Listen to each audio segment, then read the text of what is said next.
My name is Jane Maclennan, and I'm an incorporated engineer and reviewer with the CIHT. I have over 20 years experience and my background is in strategic road safety and trunk road maintenance. Although for the past 3 years I've been working in the public sector, seconded to Dumfries and Galloway Council through Waterman Aspen Engineering Specialist Secondments. I achieved my IEng in 2018 with the CIHT, and I feel this has helped me gain promotion to engineer. In 2023, I became a reviewer for the CIHT with the aim of giving something back to the profession and because I enjoy helping people achieve their goals. I've been reviewing EngTech and IEng candidates for over a year now. I also recently started mentoring people for their professional review with one successful CIEng candidate so far. In January this year, I was promoted to area manager, and my plan is for this management experience, along with my IEng professional qualification and CIHT reviewer experience, to use these as stepping stones that will help me get chartered. I chose the CIHT because I felt it was more relevant to me with my transportation background and road safety experience than the other institutions. Next, I'll talk a little bit about the difference between the various levels of professional qualification and a little bit about the competences. Then I'll talk you through some of my top tips for preparing your IEng submission and the professional review, from what to do before you start right through to the interview. Finally, I'll tell you about some of the resources available to you through the CIHT. From the UK spec, the following descriptions apply. An engineering technician applies techniques and procedures to solve problems whilst applying safe systems of work. An incorporated engineer has the attributes of an engineering technician, plus they manage the application of technology and may undertake engineering design, development, manufacture, construction, and operation. A chartered engineer has the attributes of an incorporated engineer, plus they develop solutions to engineering problems using new or existing technologies through innovation, creativity, and change, and they may be accountable for complex systems with significant levels of risk. In order to become professionally registered, you must demonstrate your knowledge, experience, and professional commitment to the appropriate level for the qualification you are applying for. The standards for EngTech, IEng, and CIEng are set out in the Engineering Council's UK spec document. The UK standard for professional engineering competence, UK spec, describes the competence and commitment requirements which must be met for registration at each level. This document is available to download from the Engineering Council website and is also linked to from the CIHT website. The UK spec document describes the competence and commitment requirements which need to be met for registration at CIEng, IEng, and EngTech levels. These are broken down into 4 generic competences and 1 commitment. These are A, knowledge and understanding, B, design and development and solving engineering problems, C, responsibility, management and leadership, B, communication and interpersonal skills, and E, professional commitment. Health and safety, risk assessment, and understanding of the environment and sustainability are embedded within Commitment E. The standards are the same irrespective of the professional engineering institution you apply through. IEng is IEng. It's only the context that's different. So, if you apply for IEng through CIHT, you can be sure that you are being assessed by other highways and transportation professionals who understand the context you are working in. Competences A and B are quite similar, and sometimes people struggle to separate them. Competence A is technical. Your experience, the standards you use, the regulations, guidelines, policies, and procedures you follow. Competence B is problem solving. This is how you use your technical knowledge to solve engineering problems. Remember to set the scene. Say what the problem is, how you solved it, and what the outcome was. Would you do this again? Would you change anything next time? Competences C and D and Commitment E are more self-explanatory. The UK spec gives examples of different types of evidence for each of these. The IHT Learn has some great online courses to help fill any gaps you may have, Although you don't need to achieve satisfactory in every subcompetence of each of the main competences, you must show sufficient evidence and understanding of health and safety. Your mentor and sponsors will be able to help you determine which pieces of evidence are best suited to supporting each competence. Sometimes you just need a fresh pair of eyes to see something from a different perspective. Make sure you record all your CPD, including both structured and unstructured on-the-job learning, such as reading Transportation Professional, for example. Try to link or refer your CPD back to your development action plan and make sure to include any health and safety and CDM training in there. A portfolio of evidence. 500 words for each competence sounds like a lot, but it really isn't. You may need someone to help you read through your evidence and reduce the word count.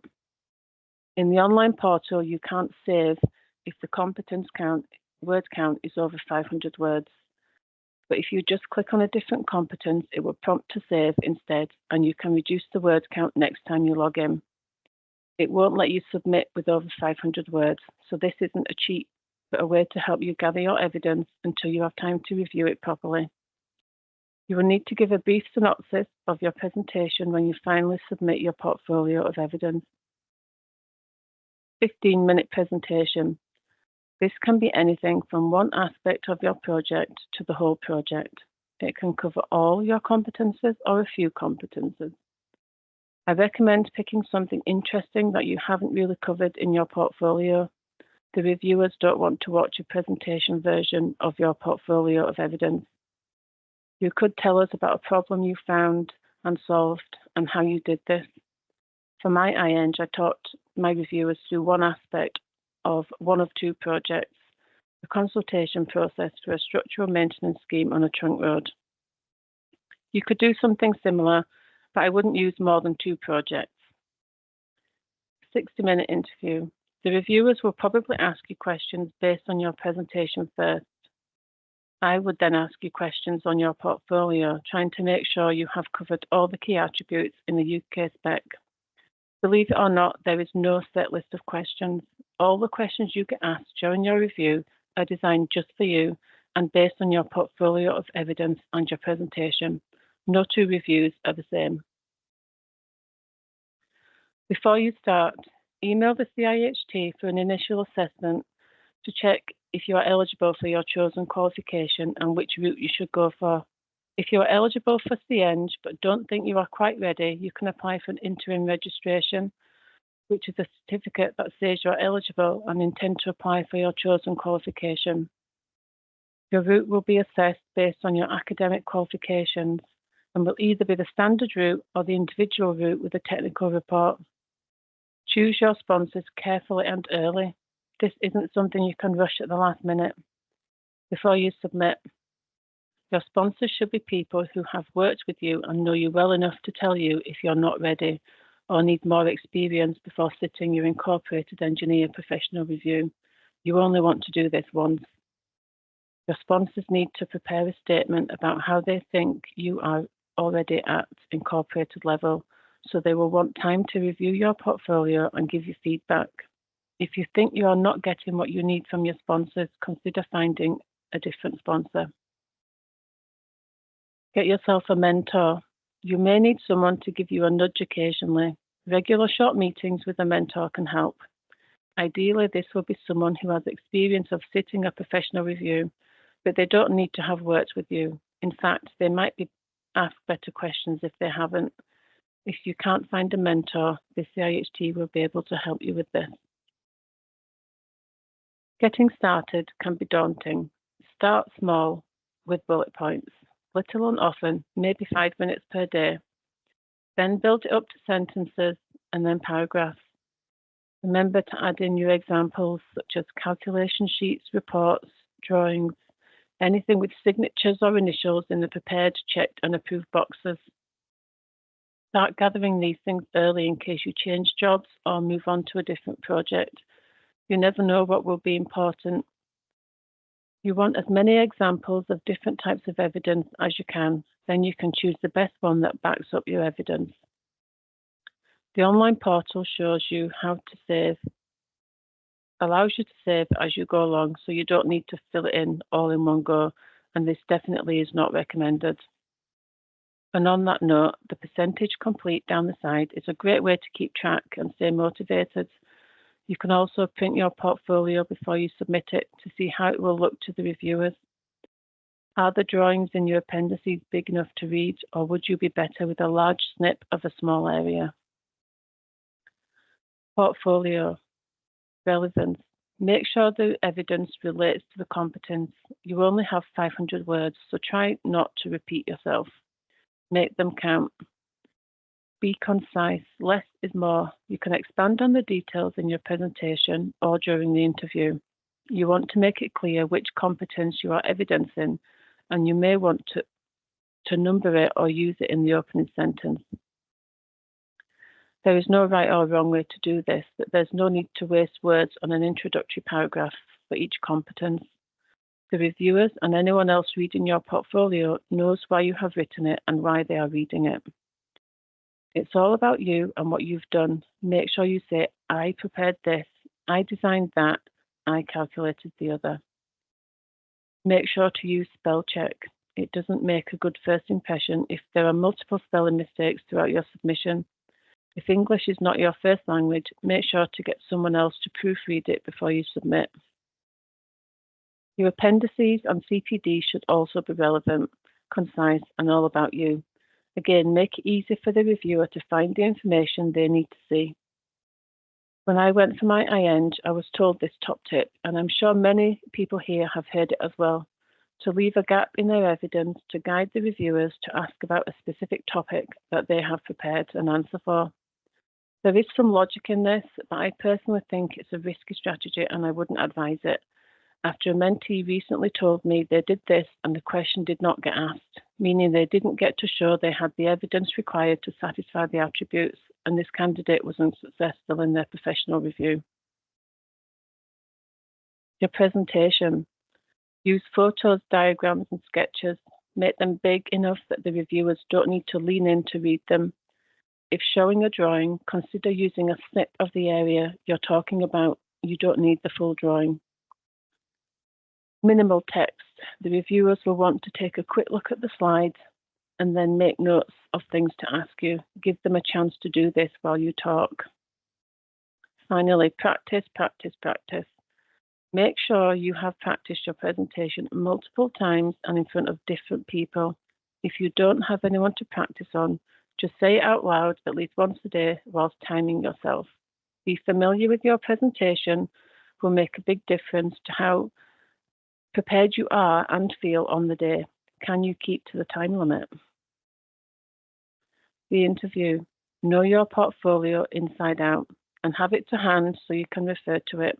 There is nothing wrong with having notes in the margins of your portfolio of things you might get asked. Don't waffle, only answer the questions you've been asked. If the reviewers need more information or clarification, they will ask for it. If you don't know, say so, and then say how you would find the answer. Who would you ask? What standards would you use, etc. Use handouts if you need them. Having a PDF open and ready to share is a great idea, as is Notepad in case you want to sketch something. You are an engineer after all. Having Google open is not okay. Make sure to have plenty of mock reviews, not just with other engineers. The other non-engineers tend to ask the questions you never thought of, and it's a good idea to get the tricky questions out of the way before your interview. The CIHT has a number of resources to help you prepare for your professional review, and these are all available on their website. Professional registration guidance notes on submitting online. The specialisms document is there to help the CIHT choose your reviewers, and the aim is to have at least one reviewer who shares your specialism. However, it can also be used as a tool to help identify examples of evidence that can be included in each competence, and is a good place to start for those bullet points I mentioned earlier. The Incorporated Engineer page on the CIHT website has an IEng experience and evidence tool which you can use to note down your evidence against each competence and subcompetence. based on the UK spec. There are also videos showing how to use the online application portal. Please make note the online portal doesn't like symbols, so try not to use the ampersand in health and safety. This will save you a lot of time and stress on submission day. The CIHT Learn modules have now been mapped to the UK spec, making it easier for you to find the information you need. A sample of online courses and how they map to the competences is shown on the right. And now all that's left to say to you is good luck with your professional reviews, and thank you for listening. There we go. Okay. Hi, everybody. My name is Stephen Ridley, and I'm a civil engineer with SSE Transmission. Today, I'm just going to give you a quick presentation of my IEng journey through the CIHT up into the professional review point. Kulwant will hopefully cover from that point onwards in his. I'll start with a quick section about myself and why I applied for IEng before running through some of the meatier parts of the online application process. And hopefully along the way, I'll be able to provide some good insights and tips for those that are thinking of applying. So a bit about myself. I graduated from Aberdeen University back in 2016 with a BEng honours degree in civil engineering. I then enrolled in a graduate programme with a consultant in the north of England. During these couple of years, I was mainly working on Highways England Smart Motorways projects, including sections on the M1 and M25. I'm sure you'll all have seen these in the news for all the right or wrong reasons. By the end of my 2 years of my graduate programme, my girlfriend told me move back home to Scotland. So that's exactly what I did. And then I stayed within the same company, transferred back up north. And then for the next 4 years or so, I was working on Transport Scotland's trunk road maintenance contracts. I started in the southeast area, then southwest, and then finally the northeast. The types of projects I was involved with here were structural routine maintenance, road safety, and a bit of active travel as well. And late in 2022, that's when I decided I'd start my IEng application. And then by early 2023, that's when I had the good news that I'd been successful in my review, and I also picked up the Outstanding Professional Candidate Award as a wee bonus. So why did I apply to IEng to the CIHT? The first thing that's probably not on the slides is the fact that I've got a BEng degree, so the highest level of registration I could go straight for was IEng. And then I guess why the CIHT?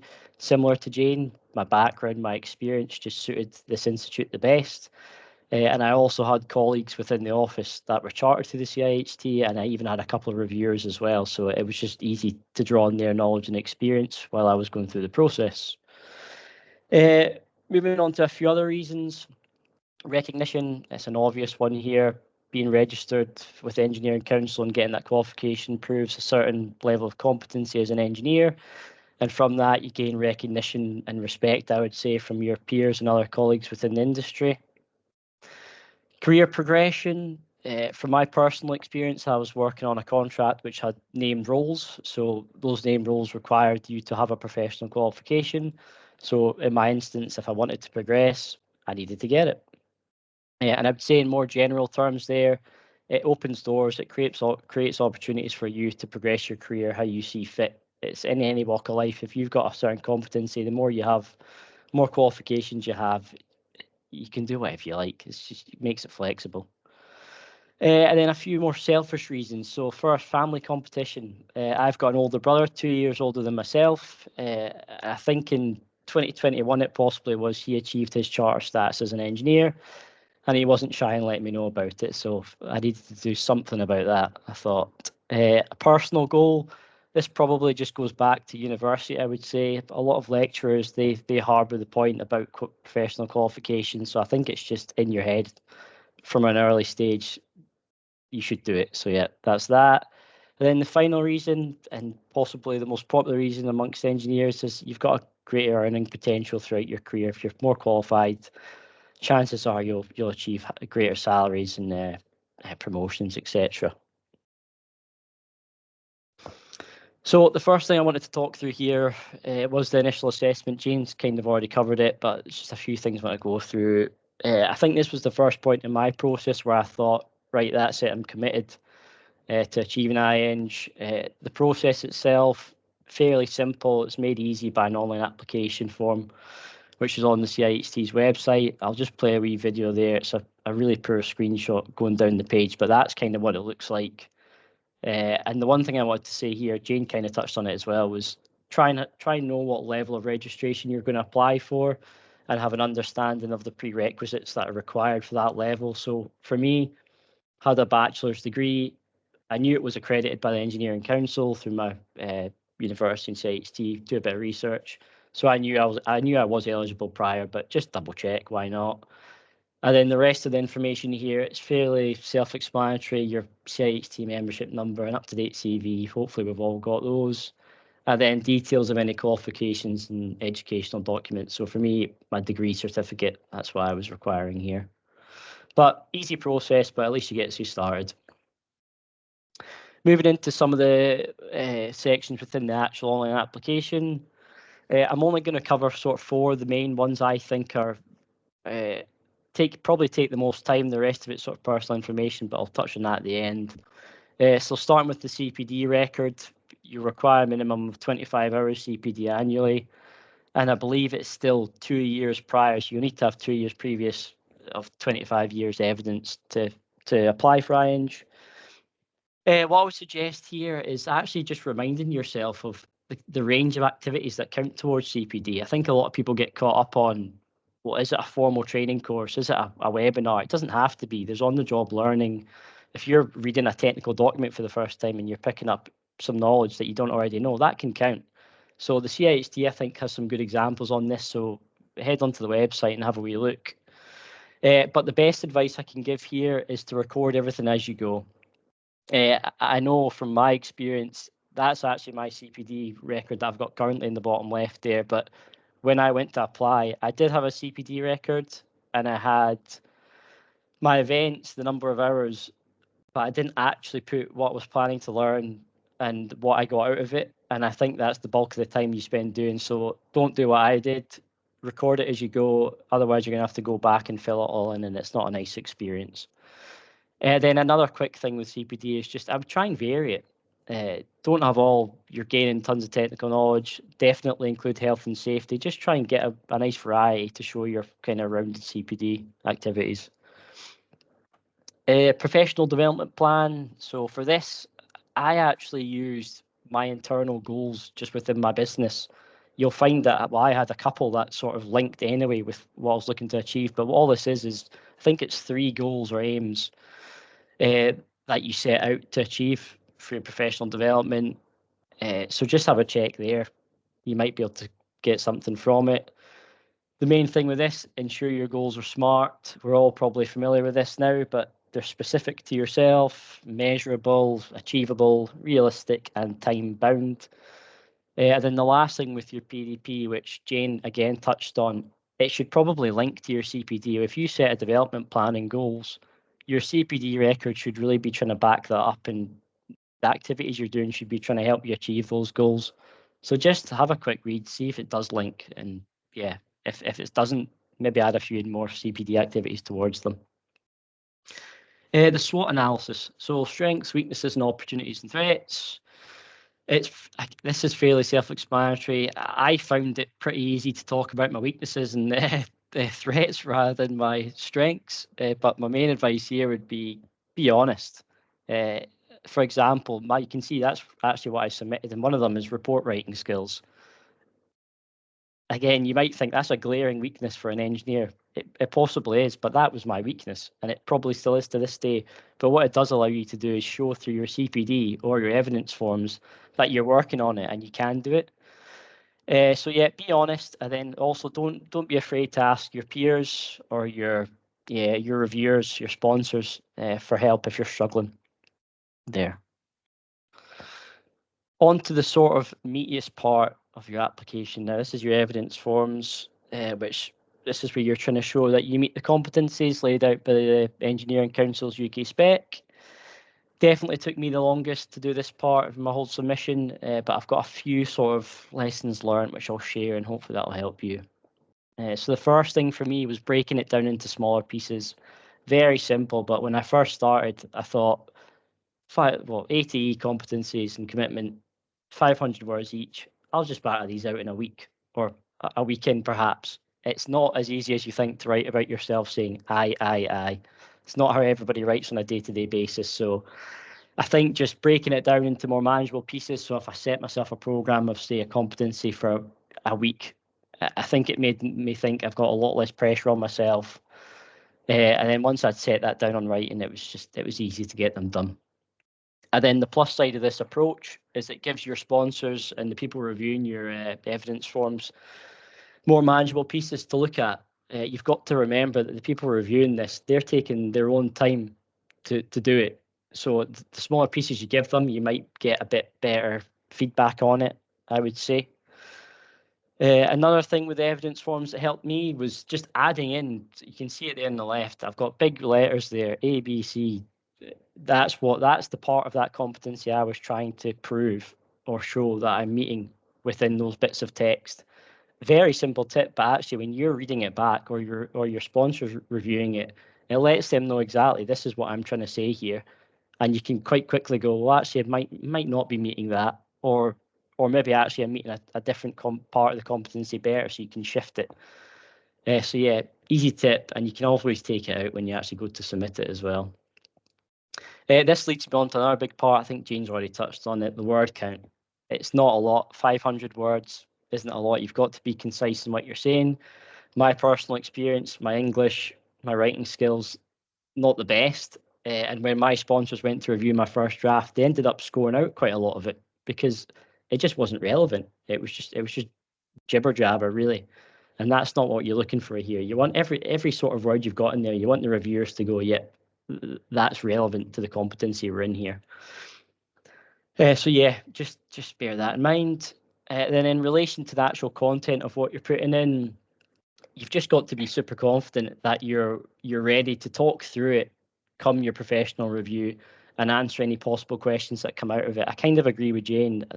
I wouldn't try and leave holes on purpose. I'd rather put what you're very confident in, because if you get asked a question, well, you can go that way. I mean, for me, down south, I probably didn't have as much involvement on projects. So when I came to do my IEng, I didn't use a lot of the evidence because I didn't really want to get asked about it. But the projects I did pick, I had a lot of involvement, and it just made it easier come review day. And then the last thing on the evidence forms is the appendices. As Jane said, make sure they're legible, make sure they're clearly backing up what you said you've done in there, make sure you've got signatures on calculation sheets, drawings, emails, got your name on it. But the part that actually surprised me the most here was when you come to format them at the end of your submission, you need to put them all in a PDF, all in order by competency. And there's also certain restrictions on sizes of documents and drawing sizes. So when you've got Excel sheets or calc sheets and they're awkward shapes, you could put them into an A4 document, but they might not be legible at that point. So I would just leave a bit of time to go through that, make sure it's all clear and obvious to the reviewers. But that's about it, really. You can see there, that's actually a screenshot from my CIHT website, and that's all the sections on your application form you're looking to do. So the personal information, employment, sponsors, specialism, CV, organisational chart, it's all specific to yourselves. Like there's not much advice I can really give you there, and it's quite easy to do it. It's not a long time to do it. The presentation outline, hopefully Kulwant will touch on that in his presentation, and then the ones at the bottom there, they're the sort of bits I've just covered there. So that's really it. But one final tip I'll give is once you've got to this stage, you will get a chance to PDF your whole portfolio of evidence into one document. Give yourself and your sponsors one look over, start to finish, because you might find there's something that's not consistent. Just double check it before you hit submit. But that's it. The hard work's probably done, and you can start preparing for your professional review. Thank you very much. Thank you. Good afternoon, everyone. I am Kulwant, and I'm an engineer with IEng Realist. My experience is predominantly on strategic route network, and today I am here to talk about professional review process from candidate's perspective. I got my IEng through CIHT in early 2023. However, I did my academic assessment in 2018, and things never happen like as you plan. And I was eligible to proceed for CIEng through standard route. However, actual work I started in 2022 when I landed up in the UK on a permanent role with Atkins. The reason for going with IEng, apart from what Stephen has already mentioned, was to me it was a clear win based on my experience, where I had to wait to close some gaps for attaining CIHT. IEng was a sure shot for me. And attaining IEng helped me in demonstrating my commitments towards my profession to my employer and gave me opportunity to work on some critical projects, which in turn will become stepping stone towards my chartership.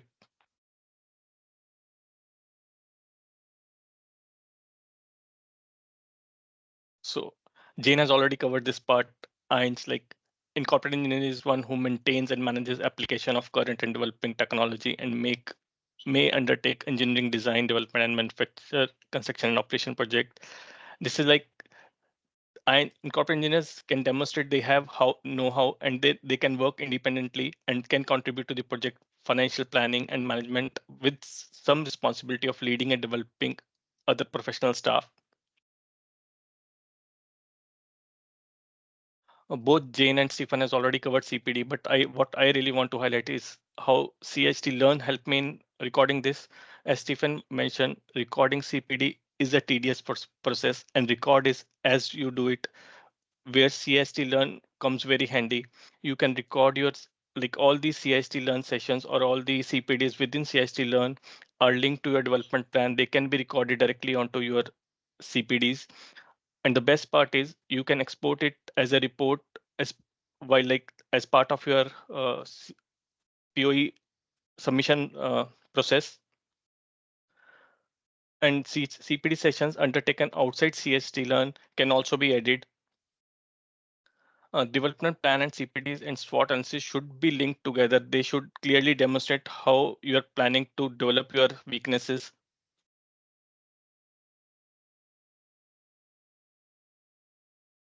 Portfolio of evidence, Stephen has clearly covered this all, but what key pointers I would like to say is bring sponsors and mentors on board at a very earlier stage.